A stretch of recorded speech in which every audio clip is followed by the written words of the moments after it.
Hi guys, happy Long Year's. I am ready for Long Year's. It's my outfit today. I have water bag. It's like lipstick and yeah, and my phone, my headphone, and don't forget to sunglasses.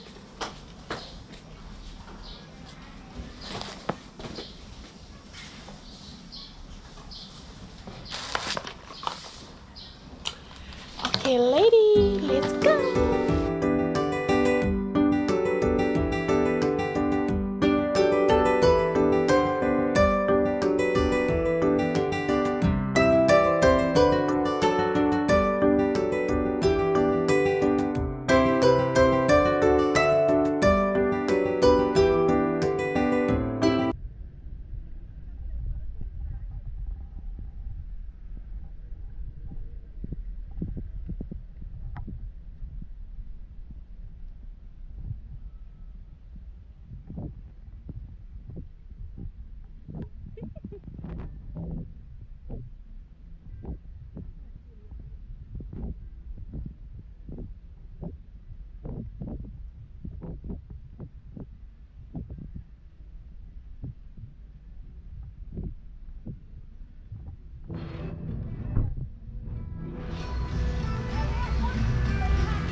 ของคนลาวเฮาเนาะ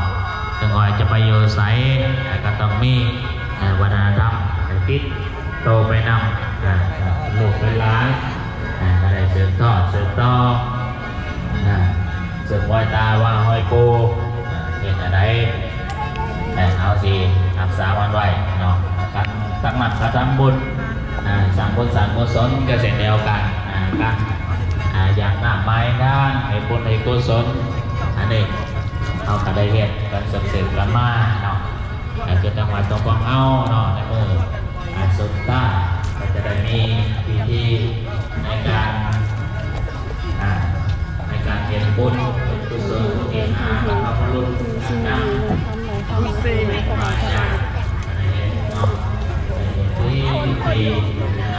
ญาติโยมก็เช่นเดียวกันบางคนรับทานอาจจะเป็น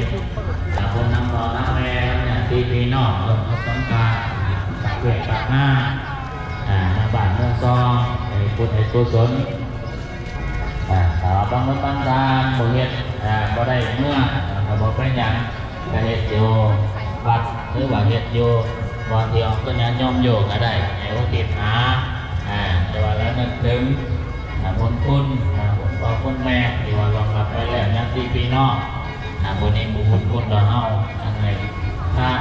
แล้วนึกถึงก็ได้เช่นเดียวกันบุญญาติโยมอยู่ที่ดีใจเฮาดีใจเฮามีเป็นบุญเป็นกุศลดีใจเฮาเป็นบุญเป็นกุศลแล้วดีใจเฮาดีใจเฮาทำมาแล้วเราเป็นบุญกุศลเนาะยอมเชื่อมาไม่ดีก็เช่นเดียวกันเราปัญญายอดได้มาถวายสักการะพระสาพุทธสงฆ์ขอส่งขอพรจะไม่สักลักเมืองนำวัดจีเมืองก็เช่นเดียวกันเอาปรารถนาตั้งแรกที่ใจเอาปรารถนามาเรียนบุญเรียนกุศลมาเรียนบุญเรียนกุศลปัญญายอดดีใจมันบริสุทธิ์ในการเรียนบุญเรียนกุศลบุญอาบารมีเอาบอกซื้อผ้าซื้อแค่ไหน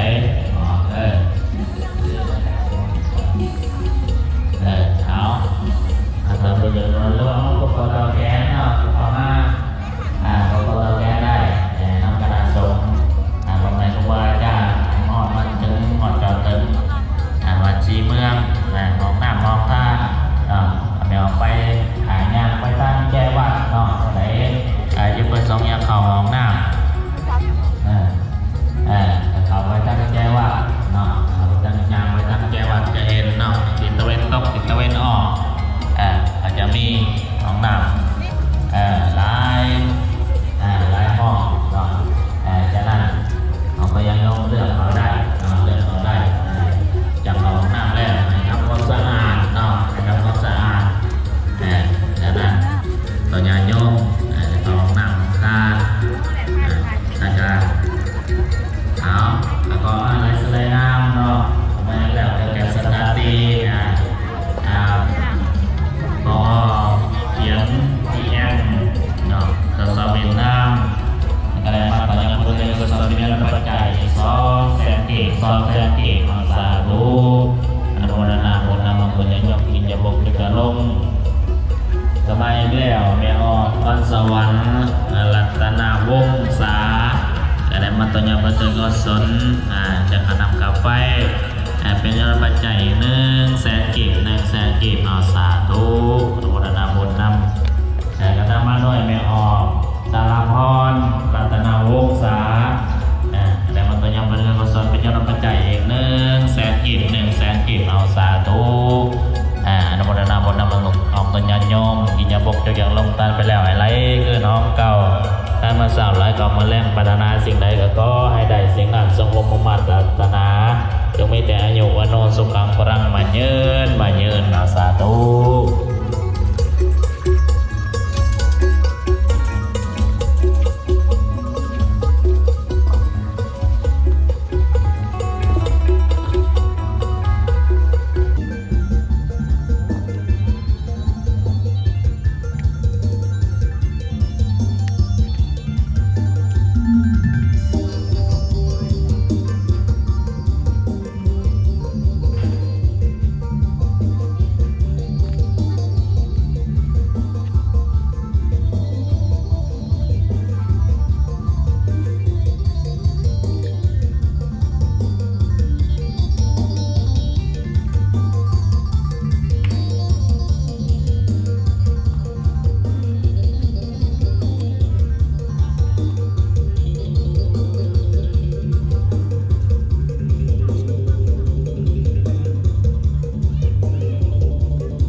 อ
เจริญพ่อขอส่วนสักส่วนวันเกียรติบรรดาสายทางศรัทธาคนญาติโยมบ้านไก่คิดมินไก่เคี่ยเอ้ายมพ่อยมแม่ของลูกของแฝดเพิ่นเนาะก็อย่าได้อย่าได้พลาดโอกาสเด้อไม่เด้ออย่าได้ลาโอกาสอย่าได้พลาดโอกาสเดือนละที่ปีละครั้งมาหอดแล้วก็ได้เห็นได้มาปลูกคอตอแขนหับโศกกับใส่ตุนถ่ายปีเก่าตอนทำปีใหม่นำพ่อแม่ครูบาอาจารย์เอาเป็นสิริมงคลคือเพิ่นว่าไหนแม่เอ้ยชื่อว่าบุญนี่เป็นชื่อแห่งความสุขสิห้อยวันพันโยกถูกสมัยบ่ไล่ทิ่มไผสิมาเห็นหมอกไผสิร้องไผมาร้องสิเห็นมวนเพิ่นว่าขอเชิญชวนเด้อพ่อแม่พี่น้องอันหน้าอวยมาเอามันคอตองแขนยมพ่อยมแม่ปีใหม่เดือนใหม่ให้อยู่ดีมีแห้งสาธุโยมแม่ออกหยังไม่ออกอารินหน้าเนาะมาจากบ้านไหนโอ้เพิ่นมาแต่เปิดเพิ่นโมทนาตัวหยอดมา50,000 กีบสาธุให้อยู่ดีมีแห้งเด้อปรารถนาสิ่งประกันใดก็ขอให้ได้สมดังมาโดนรถปรากฏในเมืองคนอย่าตุกจนเงินใส่แพ้สบายขึ้นผ่านาฬิกาหอยสังสิปรารถนายังกับคอยได้สมเจ้าปรารถนาด้วยเมเด้อสาธุเพิ่นมาแต่อัตตะปือสนามไส้โอ้ยมาไก่กันยังไงมากินมาท่ามาหอดมาถึงพ่อแม่ครูบาอาจารย์เดินทางไปทางกลับอยู่ไก่มีไส้ไปไก่มีโศกขอให้มีโศกมีไส้ให้อยู่ดีมีแห้งเดินทางปลอดภัย